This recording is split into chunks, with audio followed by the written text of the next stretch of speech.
All right, you know that sound is the Unfiltered Band. Means another episode of Unfiltered coming at you. 52, episode 52. Get on the Unfiltered Revolution. Jump on board and get on the YouTube channel and on Twitter. It is a reunion because reuniting feels so good. And because I now own a show where, we can, make sure that like if curses come out or we just die laughing, nobody gives a shit. So we need that for this kind of show. It's going to be as I welcome in my boy Cornelius, Cliff Floyd. Cliff, first of all, I got to say, like your beard, like you keep going more LeBron on me every time I see you. Like, is that the deal? Like, I mean, I know he doesn't know he's bald yet, but like, is that the deal? You got the.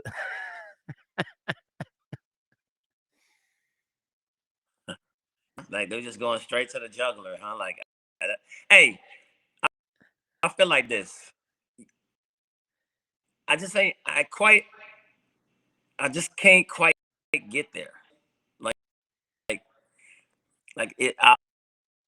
I'll have it grow out a little bit, and then it'll just be like, do it. Like I think this all season, I'm gonna be 50, and it's time to show who I am. Like, I mean, under this dark beard. Are you? This is what it is, putting dog. product in it? Are you producting the beard? Like, are you? Product in it, man. I mean, TV. I don't know how TV accepts we're gonna find out. Next year, I'm gonna be. I'm out there catfishing right now. As it's called catfishing. It's such a mess. You're gonna come out. You're gonna tell me you're gonna look like Sergio Romo. Where are you gonna let that beard grow down? Just let that thing. Just let all hell break loose. You know what's so funny too, because like I like modeling after you because we'll just start with like stories. We're just gonna shoot the shit today. I want to hit a couple of baseball things, but mostly just shoot the shit. So when you and I did 3 years together, I learned a lot. One of the things that I followed suit is that and I'm not even gonna give it out because I don't want anyone to wear it or know it, but I still wear the same cologne. And I know because my checkbook knows because it's so damn expensive. But I remember living with you for a month and we'd be in like Costco and shit. And literally you walk in the door like with a cart, like, we'd be like, I mean, look, of course, from like, diet sodas hungover and like you walk in, you get in and everyone turns around like, what's that smell? You smell so good. And I admit I copycatted, but I just want to thank you for like 7 years of pain in my bank account. Like, so what product do I put in the beard? Like, is there? Can you tell me? Like, what is the beard? What are you putting in there? It's not. What is that? See, if you really look at the just for men's new product, it was a company that came out with the foam that I was dealing with, but so I'm not even going to tell you what the company name is, but that was a really good foam out. That was and then just for men, I'm giving them a little bit because they've been hollering at me up there to a running the reps that I ran into. He was like, "Yeah, I got you." So hopefully this so he can say, "Hey, I am showing some love." But they changed their products, man. I only want to knock the gray off. I mean, this looks like it's a lot of black in here, but they jet black.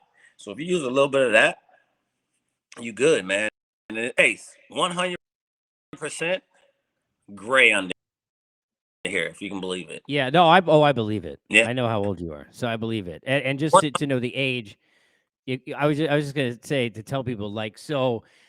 Like, most stories I can't even for this podcast where like I could just say anything. Most stories I can't even tell in this podcast, but I could say that one of my favorite stories that I have of the month that you and I lived together was going to play basketball every day. And I want people to imagine, you tell me if this is not true, like, or if I'm over exaggerating any of this, but we get into the gym and we run games, and Cliff and I are literally the only two people where we will go to the back of the gym, we put our inhalers down.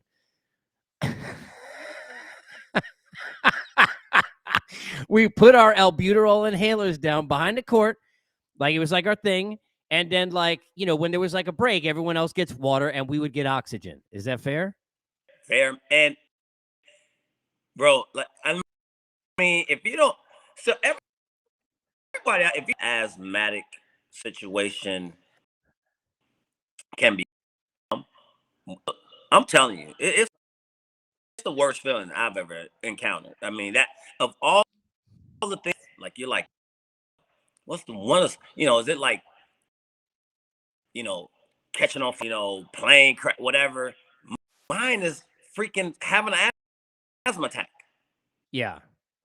Like straight up, case like that shit. Like it just it bothers me, man. If I leave home and your boy ain't got it, I don't care. Right.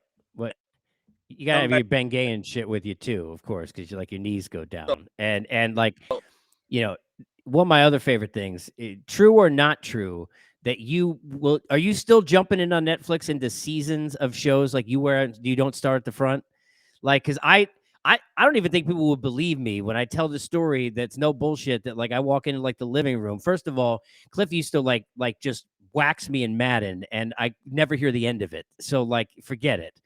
But he would be watching I'm just give out whatever, I don't even know what shows it was, like House, and you be in episode 4 of season 3 and you don't watch the show.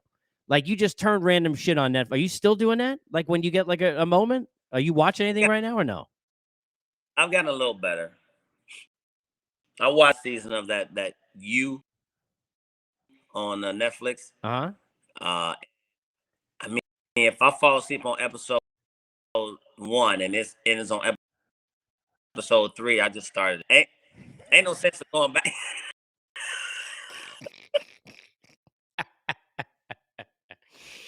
Dude, that is. I mean, let me tell you something. Like, it is. You always learn about like people like when you're roommates, and we had like a big house, but it is. Yeah. So most of the stories, like, I just, I remember like the conversations that we had, like Brett Phillips. People don't realize. Like I always say this. I don't know if you still say this behind the scenes. People don't realize that you and I were the ones who found out what became his calling card for the rest of like his life, in a conversation that Yeah. still lives somewhere on the internet, where we took out. He had an inhaler too. Do you remember? We offered it to him. I remember I was like, you better hit this.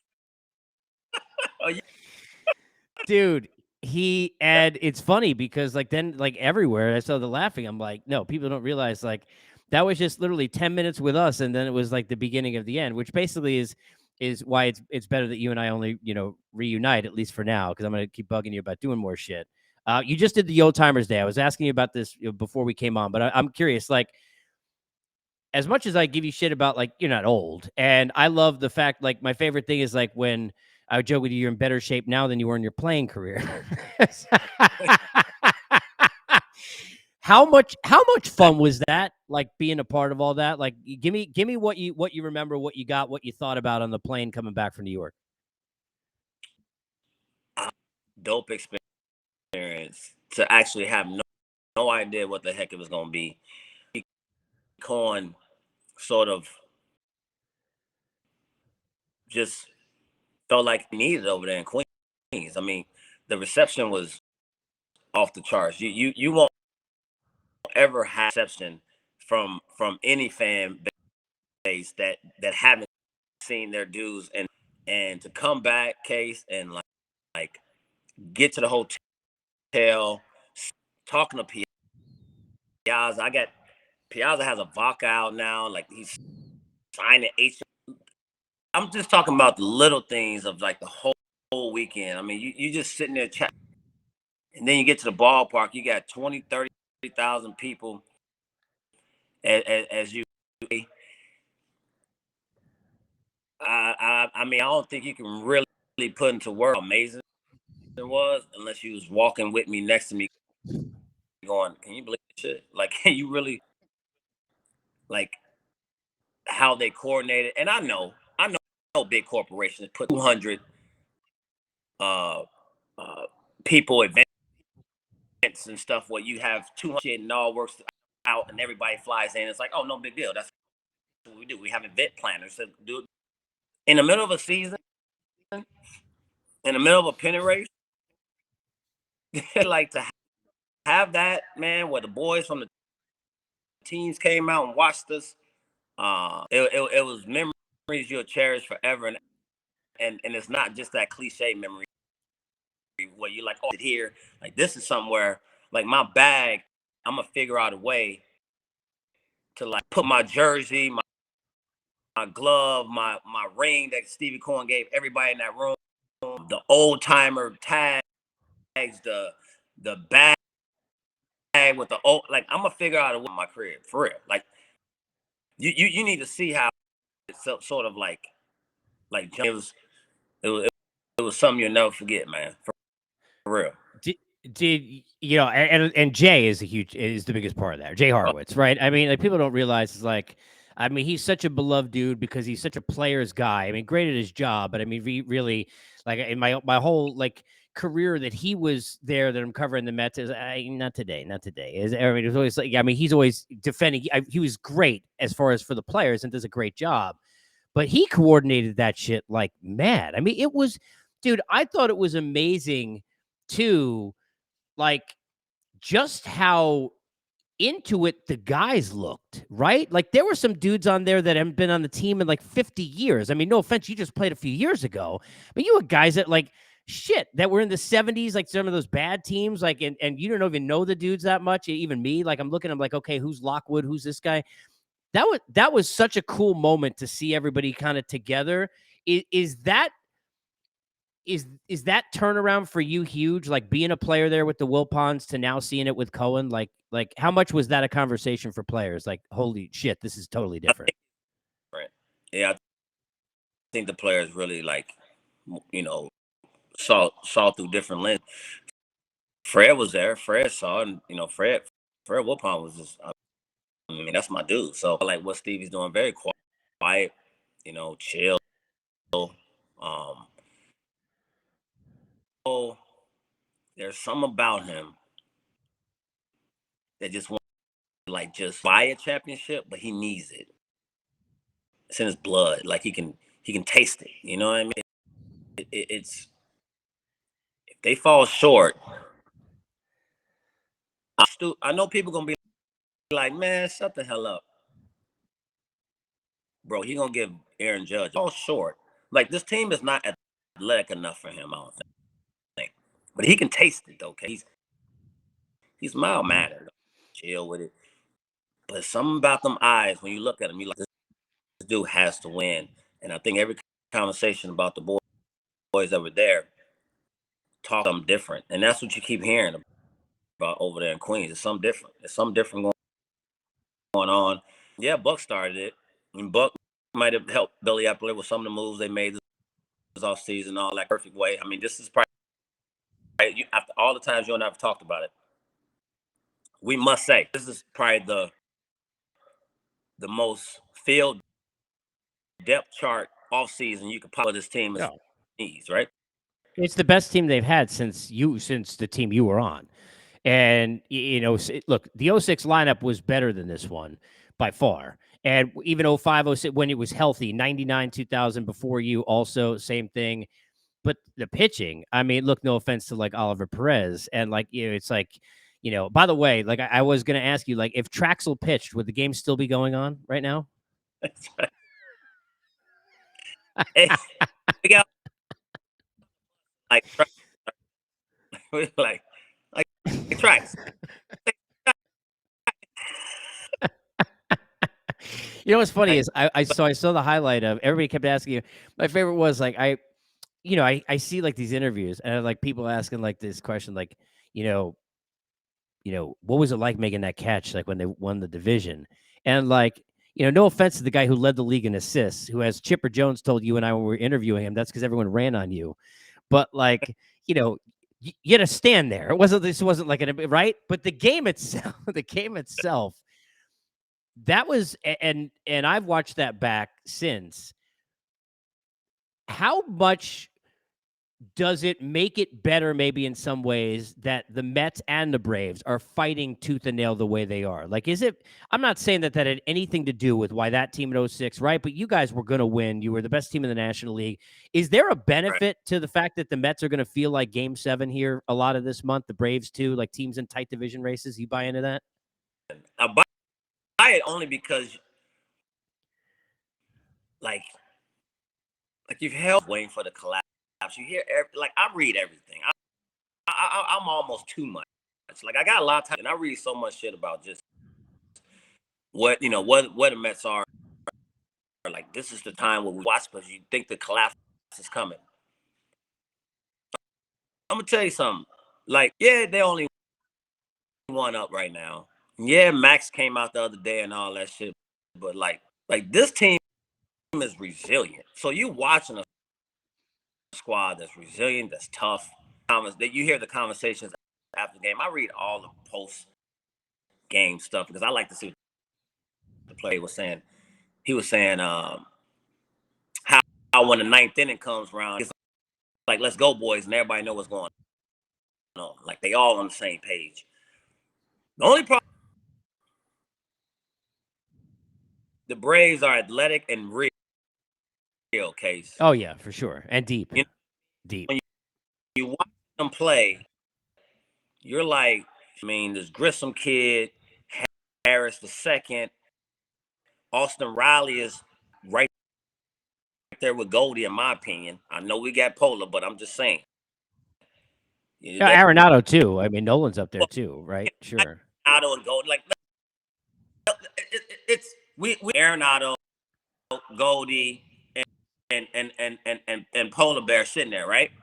Austin Riley name is like, yeah, no, don't do the but nothing. Star. And he's a stud. Oh, he's a freak, sure. Yeah, man, this is long enough to, and without these, without like they're missing a couple pieces, and it's still like, damn. So I just worry about. Well, I worry about them a little bit. I worry about them a lot. But I just think the mess what they've seemed to do, and you got smart players that take themselves out of the game. I shouldn't, but he has to. Well, he got to be there. Max knows his own body. Plus, it's like, I remember, dude, years ago, like when he's in the World Series and he's like, I'll be good, and everyone's like, you can't even, your arm is gonna fall off, and all of a sudden there he is in like Game 7. Like he just like he's in a different like level in terms of like he got his own thing, he understands it and gets it, and I think that's why they trust him. Did you ask Willie, your boy Willow, why Gmo was in the game so much? And just. Oh, reminds me, and I mentioned, I'm talking about Guillermo Mota, who I've told this story before. I've told this to you, as I'm in Puerto Rico covering the Caribbean World Series, and he's at the roulette table, and there's a bunch of people around, some girls and people, and there's a lot of cheering, and you usually hear that craps table, not a roulette table, and Guillermo Mota was rolling in it. So I went over the table, and I realized that he didn't know how to play roulette because he was betting on every number. So every time that it came around, it had a hit. So he was like, he was 500 every game because one number would win and then the rest would lose. He would just break even. But every time the guy would go winner, right? So it's like 14. Hey, people coming around, but the stack never grew. Oh boy, reuniting with my dude Cliff Floyd. Pujols, are you shocked by? I mean, I guess we can't be surprised. It's a great story because I'm glad he's ending on his own terms. But just how big would this be if he can hit 5 more and hit 700? Like how much are you and everybody who played contemporaries with him like hoping that this happens for him with 5 to go now? I'm a fan. I'm a fan of the game. This type of stuff excites me. This is the type of stuff that like when you watch certain players and you talk, you appreciate what consistency mean because everybody's conversation is like, oh well, everybody thinks that you be this player and be the guy that everybody expects you to be. Why? Like, don't we ever think about like how hard it is to be freaking consistent? As everybody knows in this sport, it's like the going thing. Well, failing sport, you're gonna go 3 for 10, or you're gonna stink. You just I did the other day. I look back at his card, it made me think of like Tony Gwynn. Like, I'm being real with it. Like, it made me think of certain players you look at and you just go, damn. Like, like, because he's doing something special. And it's not like he's dead and you can go back and remember, no, he's here. He's worked his ass off. He's gone through some difficult situations, got divorced, it became public, and it's like he still weathered the storm to go out there and how it come full circle, and they hang on to every freaking swing and every freaking time he puts the spikes in that beat, man. Yeah, look. First of all, I'm with you. It's amazing to watch, and we never appreciate any of this shit when it's actually happening. Where it's always like too late, and we're like, "Oh, I wish I would have." Right? It's like life of the Mets Right. fan, which we'll get to in a second. But we never appreciate we never appreciate anything. And like for me, like his first 10 years, I always say this, like, and I love Mike Trout, right? And there are a lot of dudes in this game. There are nobody who had a better first 10 years. Albert Pujols' first 10 years, the numbers, people got to go back and look. Like now everybody's obsessed with like all kinds of different stats than back then. We got social media that we didn't have at that level. Like, can you imagine if Albert Pujols was having those seasons now? I mean, it's kind of ridiculous how great he's been. That being said, partially because of 06, but I have enough of the Cardinals in the playoffs, and I love Waino. One of my favorite conversations I ever had with Cliffy on the air was breaking down that inning. Remember that with Waino? It was like a 30-minute conversation we had on the air. He's fantastic. We love him, obviously. But breaking down that inning where I'll give the disclaimer, if Cliff Floyd was healthy, Beltran's at bat wouldn't have mattered, right? Right. Everybody still stops me and goes, what happened? I hit. Yeah, I get it. Case, we've had this conversation way too many times. Everybody freaking forgets that I hit before him. They only hang their hat on the fact that I'm like, do y'all remember I was before him? That's right. No, they forgot. Oh. They forgot because they like you, and because Beltran, they were killing from the day he got paid. His first year was horseshit. And by the way, like, how much does I know it's the weird irony is Beltran would have managed Edwin Diaz if that whole thing didn't happen a couple years ago. But how much does the Diaz thing? It reminds me of Beltran. Like, I know I'm not talking about his players, but like the first year's so bad. Small place, came from right. There's not as many beat. Nothing. I love Seattle, Kansas City, great too. But you got 4 beat writers, and all of a sudden here you are, and you're failing at like a terrible level. And like it reminds me of Beltran. Like from like the second year, like the second week in, the dude was ridiculous. That 06 year, he was absurdly good. But Diaz is kind of the same way. Like, to me, like, these dudes don't get enough credit. Like, you know this, man. People fold in New York, like, and in Boston. Like, I'm sorry. Like, I think about, like, CeCe, one of my favorite people. Like, Carl was one of the greatest players in the league. He went to Boston. It looked like he forgot how to play. Guys who can't do it in some of these cities. How shocked are you that Diaz did this 180? Forget the trumpets for a second, just the pitching. I don't know if I can forget the damn trumpets, boy. That's Oh, it's fierce. It's fantastic, man. My hair. Oh, but I also like think about certain stuff. Like I think about things like I wonder what he was thinking when he got on the plane from Seattle to go to New York. You know what I mean? Was he like, you get on that that's a long ass flight. So you get on that bird. I don't know where he's coming from when he got traded. He get on the plane and all of a sudden you're like, oh shit, you're landing over LaGuardia, and the first person that gets off the plane goes, we love you. Like, how the hell do you even know I was on this flight? You know what I'm saying? And that's welcome to New York. Right. I've told numerous people, Case, over my years. Look, certain your personality, a great personality, like off the field hanging, you my dude. Not New York. You're a really good player. They could definitely use you. But if you don't figure and like hold yourself accountable and like be able to deal with the press, it's gonna be tough. So when you say how shocked am I, somebody got to him and was like, "Look, show you something. You see this right here? This is Seattle. Forget the name. Look at the stuff coming off the fingertips. I don't know. Look in the mirror and get there. Keep going. Keep getting there. Keep getting Well, there. it's all And confidence, then right? I mean, you know this. I mean, we go back to like the old Met teams, like when Wags and guys like that. It's like, shut up, you got no chance, right?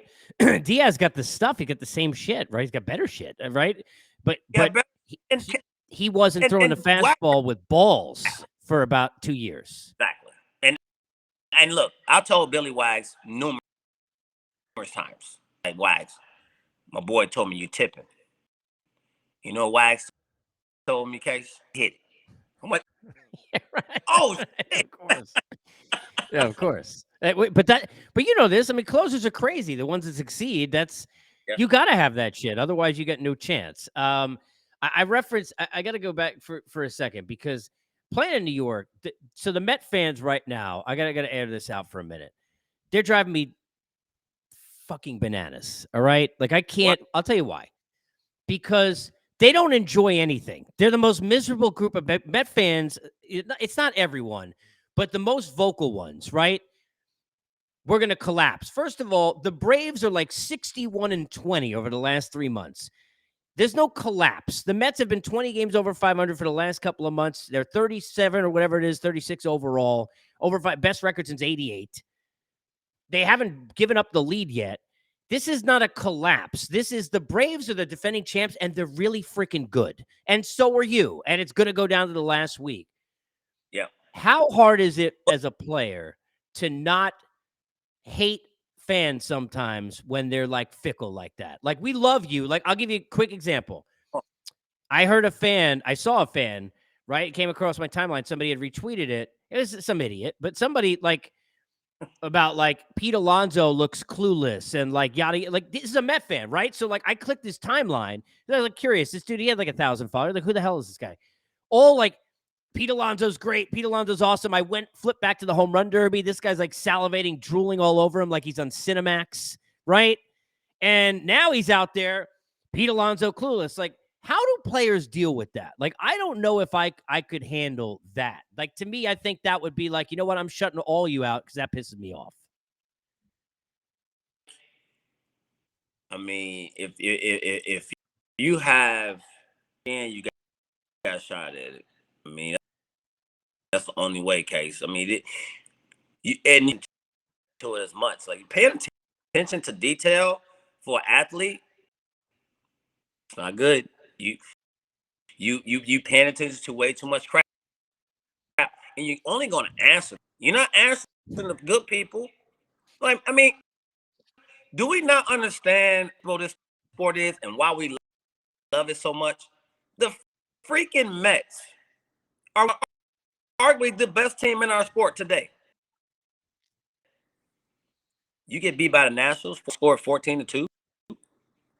That lets you know how freaking crazy this sport is. That's baseball, but that's because it's also, excuse me, it's such a long season that people look at it like you can't go page by page. You got to go chapter by chapter. I've always said that over the years. It's like, how do we do this week? How do we do this homestand? How do we do this month? Right. Because if you go game by game as a player or as a fan, you're going to drive yourself nuts because the Dodgers are going to win 110 games, but that means they're going to lose 52, right? So, and all those 52 times, maybe 20 of them are going to get shelled. And it's like, how did that happen, right? Look how good they are.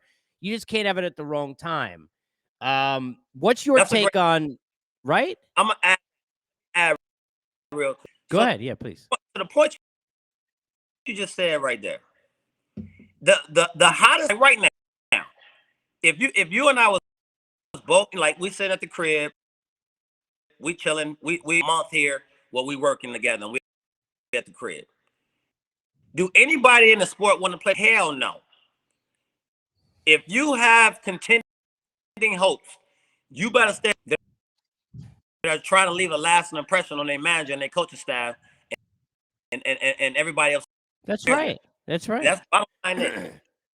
Their jobs on the line for a lot of these kids. You know what I mean? It's like your job's not on the line if you're up 35 games over 500 and you're either getting a wild card or a post. I mean, that's just the reality. People don't want to hear that, but that's the way it is.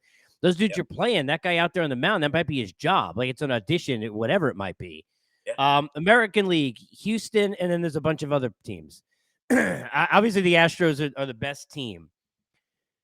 The Yankees, for me, like, I don't think they're going to blow the division, but the problem I have with it is, like, I don't see a path, like, who are they going to beat? Like, in a 5 or a 7-game series, and how? Like, are you not as worried about, like, it's the way they play. Like, their lineup they put out yesterday, I'm like, this lineup's not that good. Judge is amazing, clearly. But, like, You see that? I Did you mean, see dude, they that? had done. I love JD, but he's hitting fourth. He hasn't hit all year, and you got Trevino hitting fifth. I think. I mean, what lineup was that? That. Okay, I'll slide him here. Like type of this scares me because, I mean, for me, I'm watching it just as much as everybody else is watching it. You can say whatever you want to say about the bat. That Achilles is bothering him. I can see that. Yeah. So it looked like he reactivated it yesterday.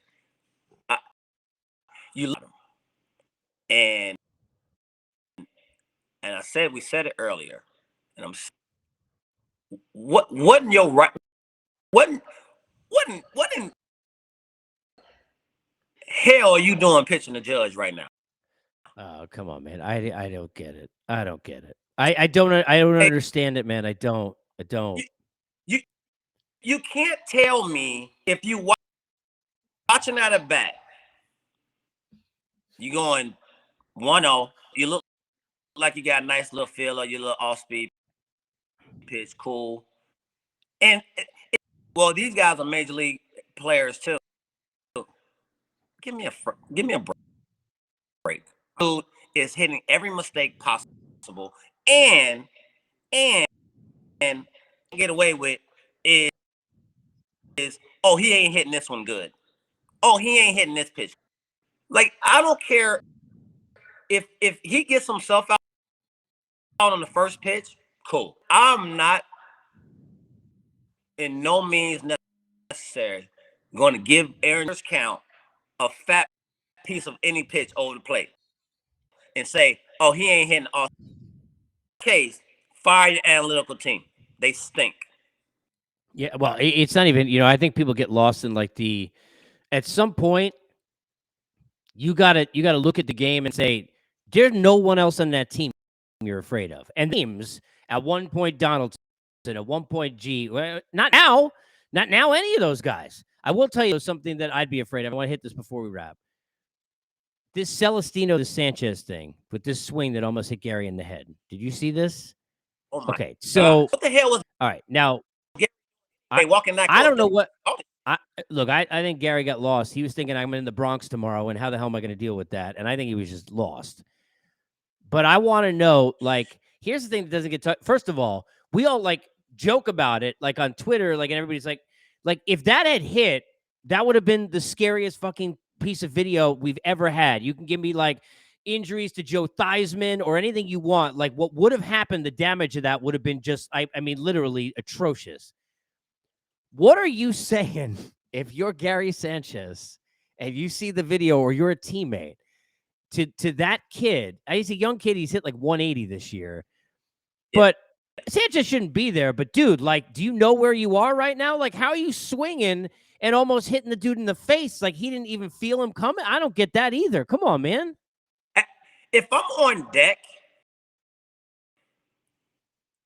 if my head is down and I'm just walking back, like I mean, my point to this is this. You don't feel it. You think it's all Sanchez where Gary was walking. You know why? Because my back. So as we speak, right behind you, coming from the fridge or the behind you. Yep. From the counter behind the kitchen. Yep. Mm-hmm. Coming. But I see you. You got something in your hand that I know I can walk. Like, bro. I mean, swing wasn't like a woof. Oh, he He would. Yeah, but came. if he had hit him, dude, the damage of that would have It been been just absurd. off, but It would have been terrible. shit, man. You just the wherewithal, man. Numerous times in 17 and a half years, boy, I had some close calls too. And the Yeah. cages and or Even with kids, right? Like I always think about like with our kids, like little league. Like I remember, like because people just be swinging around like crazy, and it's like those metal bats, and they ain't looking anywhere. Like you always got to be careful with that. Let me hit this before we run. Even though it was like about a month ago story, you're a Padre legend for your long career there, of course. So I mean, you don't know how badly like I wish I was good at editing, and I'd be like, and here's the tribute video, and like make one. Like I couldn't find a highlight, but I gotta. How much do you wish you could have gotten in Tatis's ear to at least say, bro, let me give you a better excuse than I got ringworm? Like I couldn't believe like I was his apology, the second one, like I was happy to see that. It did seem like I think he got embarrassed and he needed to be humbled and embarrassed. And that I think will be better, right? Get the surgery, go back to work. But dude, when you heard that, like, what was your I couldn't believe like it's one thing, like, dude, you're doing it. And I'm thinking, like, okay, like your injuries, whether they're bullshit or not, you want to get back. You're jealous of Soto, he's the hero, and you want to get back on the field. So you did something to you get back quicker. But dude, ringworm, like I would like to me, the agent needs to be fired, the family needs to be fired, the friends need to be fired. Like somebody knew he was getting caught for it and was like, dude, here's what you do. Like that dude was ousted from my life that day. If you're offering me, let's say I got ringworm. Are you fucking kidding me? Are you serious? Come on, man. for the rest of my life, get away from me, right? Like get the hell. And oh, by the way, like AJ Preller was sitting there like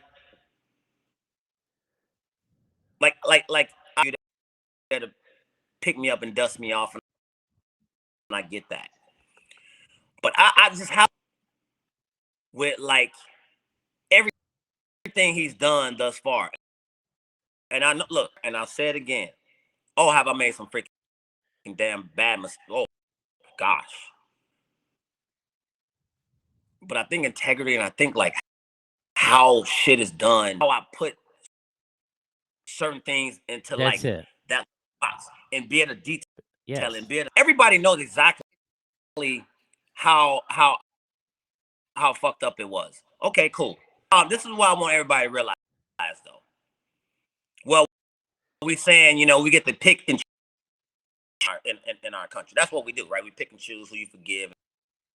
And you look, you could tell that he really, really felt, and I get that. And I felt horrible for the kid sitting there because he is a kid and he's learning and all this, what I said. But I will say this. The pressure he now to be great is unmeasurable, Case. Because now you can't come off to have to play 150 games. No, you can't, dog. Like, this is where you have to be great. Everybody that you haven't, and you've gotten lucky your whole career because you haven't needed to take steroids. Because if this is the case, what I'm basically telling you is the mix of steroids that he took was something that this was one time caught. Because Right. Nobody gonna believe shit. It's like what happened to Cano. I mean, right? I mean, so all of a sudden everything you did is not validated. Gone. exactly. Yeah. So now he's in a position where he has to come back next year after surgery. There's no like, oh, he has to work himself back in. Like when you hear Bryce Harper's adjusting for me as a DH, my arm is killing me, but I'm still trying to go out there and ball. I'm in the box, right? Like you're a gamer, you going out there, you doing what you can for this is a whole new role for you. Get it. This cat don't have that option, Case. And that's the shit I feel for him the most. Like now you're in a boat all by yourself. There's a lot of ships out there with a whole bunch of us in it. We've been there going, yep, we all in this shit together. We've all the one with you alone. And now you have to go out there and prove to everybody that you loser and this is only one time, and you fucked up. Like that's what bothers. You know what I'm saying? Like there's Dude, I can't. Like, to me, it's like like you got to grow the fuck up. I mean, end of the day, just he got to grow up. He got embarrassed, so now he got a chance to do hey, that. hey, embarrassed. Well, hell, when we all get caught, we all No, embarrassed. I'm not. Look, I don't feel bad for the guy, but I'm saying maybe it'll wake his ass, make me wake him up, right? Maybe. Well, he ever even looks at a motorcycle or a freaking Oh, please, come on, boy, come on, oh, come okay. on. When I'm Yeah, well, the final thing I'll say, yeah. because I'm not beating this up. I'm like we always. I know. Well, I mean, come on. I don't. I don't want you to get ringworm over it. Go ahead. You you never have to be that guy when you plan your ass off and you just stink. Like there it is. There goes your leash anyway. You get a long leash. You're in the West Coast. Nobody really paying attention to detail. AJ Perler's done his job. But did you do your due diligence on the play? Oh, no way. There's no way. There's no way. All That's right. what Last and where was the home run derby that you and Carlos Pena lost to the French dude? Was he French dude? Who was the dude? The weird home run derby. we was over in the UK, bro. Okay, the UK. What was the? You remember the guys? What was the guy's name again that beat you? Do you remember his name still? You I don't called him remember. Federer, I think. Quarter pounder cheese for fucking at McDonald's when I left the golf course. I no. Yeah, but you lost. So tell me the quick story because let's close with this because it's fun. So you go over to UK and you you and Pena are in the home run derby, and because I remember the day you told me this story was on the field doing our pregame show, the first game at home that the Marlins ever had at their new stadium, the game where our guy Matt Holliday, where you looked at him and you pointed to the flamingo bullshit and you said, "What does that look like to you?" And he said, "It looks like Miami threw up," and you and I started dying laughing. And it was like deadpan. I mean, and it was cold. But this is when randomly you told me this story, and you and Pena got so you go over to the UK to a home run derby, and basically you thought Yeah. one of the two of you would win. Oh, yeah. I mean, fuck. I mean, we're hitting off this stage, this makeshift stage that they put together, and the girl was like right here in front of us on the stage, like like a red carpet walk Yep. there. He had the L screen, and it was like it seemed like this around this place was hitting right field in Yankee Stadium, like it's like a bandbox, like all around. It's like, but then they had like all these targets and shit. Like you could hit this one for two homers. So this is how this cat won. He didn't actually out homer us. Oh, so he won on points, Freaking like some bullshit, like it. Okay, I got you. He outpointed you. center and kept Right. hitting like ding ding. You don't get 5 homers for one dead center. Like and that's what he did.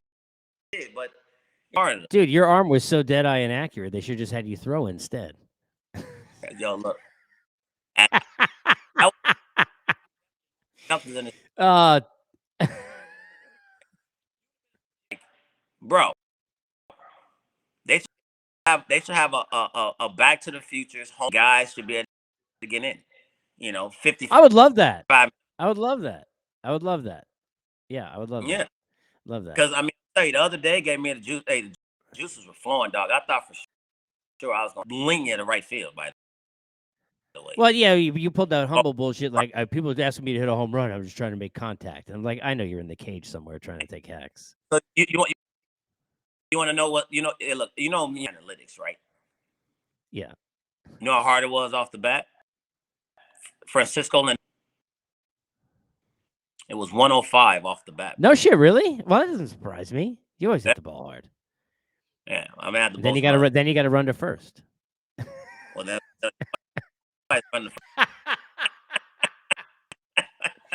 Dude, I love you. We'll do this again soon, man. And next time, next time I have you on, we'll find you a computer so you don't have to go through your iPhone. So because everybody listening to Cliff talk like this, and then but it worked though. It worked though. I love you. love you. I Later. appreciate you, bro. All right, bro. Enjoy the day. There he is. Cliff Floyd. Look, and appreciate you hanging with his audio, which seemed to come through good enough. But it was, he does a new house, doesn't have his computer set up, and I'll tell you a quick Cliff story just to tell you, like, wow, you should. So he and I worked together for 3 years, broadcast partners, doing afternoons, and there was a show where. We're on at 2 o'clock in the Eastern every day. Like, it wasn't like the time changed. It was every day. It's the same shit, right? And he tells our producer Jacob that he's going to be late to the show. Okay, then maybe there's a problem. There's something going on, like, even for Cliff, like, okay, no problem. He's going to be late to the show. Then Jacob told us why he was going to be late to the show. So we actually called him at the beginning of the show, where he was not on the air yet hosting with me, from where he was, to verify why he was going to be half an hour or an hour late to the show. And for any listeners of MLB Network Radio at the time, they already know where I'm going with this. But literally, I wish I had this I would play this clip now, because literally, you couldn't hear a word we were saying. We were just, they forget about like his iPhone audio that you just had the last 50 minutes, where, hopefully, I think if you're listening, it's probably easier than even watching, because it didn't match up well. But you would only hear hysterical laughing, because when we called Cliff at the beginning of our show that he had already been doing for like 2 years, Cliff was at the dentist's office. He had made a dentist appointment for 1:45 p.m., 15 minutes before he knew he had to be back at home in his home studio to do a show we do at the same time every day. So we did the first segment from the dentist chair. That is my good friend, Cornelius. Get on the Unfiltered Revolution at Casey Stern. Tell your friends and family members. And please get in the bio on Twitter. If you're not already, if you're watching this and you're listening on Apple or Spotify, everywhere else that we are, get in, subscribe to my YouTube channel. Drop in on all the videos. I put, spots from other stuff that I do, unfiltered episodes, all kinds of other shenanigans. Hop me and hit me up in there. Our merch is for sale. You can get that at the Believe shop or over on my Twitter in terms of the Unfiltered Revolution. Let's keep this thing going. We'll see you soon for episode 53. This one's in the books.